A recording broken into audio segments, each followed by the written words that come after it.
Des lignes, des couleurs, des textures et des formes, mais aucune référence au monde extérieur. C'est un véritable voyage au cœur de l'art abstrait que nous propose le musée Fabre. 101 peintures non figuratives y sont présentées, toutes issues de la seconde école de Paris. Le musée possède déjà dans ses collections des œuvres abstraites de l'après-guerre, notamment celles de Pierre Soulages. Et l'idée du conservateur est de les faire dialoguer avec les tableaux de cette exposition temporaire. Ce qui m'intéressait aussi, c'est de mettre Pierre Soulages en perspective avec tous ses contemporains. Ses contemporains et souvent amis d'ailleurs, comme Hans Hartung, qui sont là dans cette salle, comme Schneider, qui est derrière moi.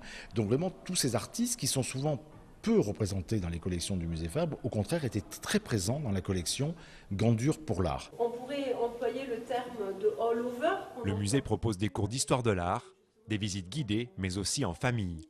Le but, faire découvrir cette exposition au plus grand nombre, même à ceux qui jusqu'à présent se désintéressaient de cet art particulier. On est né dans le classique quand même, dans le figuratif. Bon, mais là c'est une approche nouvelle et je reconnais que même déjà à mon âge, je découvre ça, c'est formidable.